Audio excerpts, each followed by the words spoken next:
এটা যোগ করলে একই হচ্ছে, তুমি খেয়াল করে দেখো, এটার যোগ করলে একই হচ্ছে, তুমি খেয়াল করে দেখো, হচ্ছে না? তো 101 কবার আছে? এইভাবে এই ভাবনা থেকে হলে বসে তিনি এই ফর্মুলা আবিষ্কার করেছিলেন। তো সিদ্ধার্থের জন্য ছোট ওই গল্পটা আমাদের বলি, হ্যাঁ ছোট্ট গল্প, খুব ইন্টারেস্টিং গল্প। তো সিদ্ধার্থ এক সময় তো ইউনিভার্সিটিতে পড়তো আমাদের, তো উনি না মানে একটু ফাঁকি বাস্টের স্টুডেন্ট ছিল।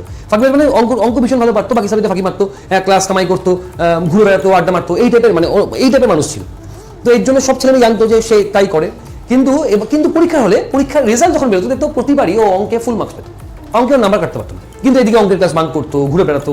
যখন ক্লাসে অঙ্ক দিচ্ছে পারছে না, অন্য মনস্ক, 4টে অঙ্ক টিচার দিচ্ছে, সে একটা পারছে, মানে করছে, বলছে কটা পারছো, দেখো সে পারছে কি পারছে সেটা কেউ দেখবে না।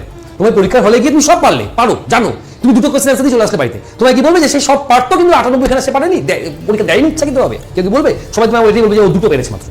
এবার উনি কি পারতো কি পারতো সেটা জানতো না, বাট উনি ওই করতো না। তো এবার কিন্তু পরীক্ষায় ফাইনাল যখন পরীক্ষা হতো অঙ্কের ফুল মার্কস পেতো। তাই এরকমই কথা উঠেছিল সে গার্জিয়ান, স্টুডেন্ট, টিচারের ইয়ে থেকে, যে কোনো না কোনো ওনাকে কোয়েশ্চেন ফার্স্ট করে দেওয়া হচ্ছে, যে ওনাকে কোয়েশ্চেন দেওয়া হয় এবং উনি সেটাকে আনসার করে দেয় পুরোপুরি, এটা কথা উঠেছিল। তো এবার ওনাকে পরীক্ষায় বসতে বলা হয়েছিল এবং ওনাকে না একা সবাইকে বলা হয়েছিল পরীক্ষায় বসতে। তো পরীক্ষা বসতে যখন বলা হয়, তো এবার কোয়েশ্চেন যে কোয়েশ্চেন সেট করবে সে বাইরের লোক ছিল, হ্যাঁ মানে ওই ইউনিভার্সিটির লোক নয়, বাইরের ইউনিভার্সিটি থেকে লোক নিয়ে আসা হয়েছিল, যে ওনাকে চেনে না, স্কুলে ওই কলেজে কাউকে চেনে না, এমন লোক নিয়ে এসেছিল কঠিন কোয়েশ্চেন করবে বলে।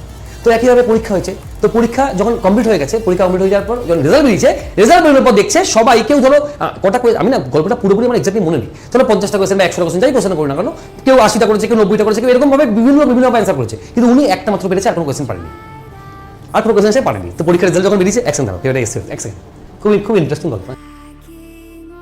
তো এবার যখন পরীক্ষার রেজাল্ট বেরিয়েছে, তো দেখছে উনি একটা পেরেছে, বাকি সবাই বিভিন্ন, কেউ 80টা, কেউ 90টা, কিন্তু উনি একটা পেরেছে।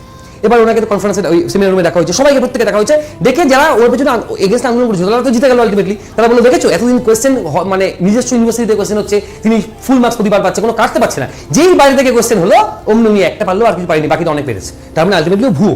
তখন ওকে ডাকা হয় স্টেজের উপর, দেখে বলা হয় যে তুমি তার মানে এতদিন যে ফুল মার্কস হতে তুমি কীভাবে পেতে, তোমায় কে সাহায্য করতো? সেই সময় দাঁড়িয়ে সিদ্ধার্থ একটা উত্তর দিয়েছিল, খুব মজার উত্তর। তিনি দাঁড়িয়ে বলেছিল যে এটা সত্যি কথা যে বাকি সবাই অনেকগুলো কোয়েশ্চেনকে অ্যাটেন্ড করেছে বা পেয়েছে, আমি একটাই পেরেছি। আপনারা একটু আমাকে এটা আগে খোঁজ নিয়ে বলুন যে আমি যেটা পেরেছি ওটা আমি ছাড়া আর কে পেরেছে।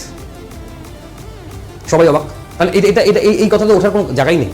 এবং সেই খাতাকে আবার দেখা হয় বা এটা যাচাই করা হয় যে তিনি যেটা সত্যি কোয়েশ্চেনটা করেছে ওটা আর কে পেরেছে। আলটিমেটলি দেখা যায় ওই কোয়েশ্চেনটা আর কেউ পারেনি, উনি একা পেরেছে। উনি স্টেজ থেকে নামার সময় বলে যায় যে শ্রীধরের জন্য ওই একটা অঙ্কই ছিল, বাকিগুলো সবার জন্য ছিল, ওই একটাই ছিল শ্রীধরের জন্য যে ওটা করে বেরিয়ে এসছে। চলো পরবর্তী প্রশ্ন, নেক্সট।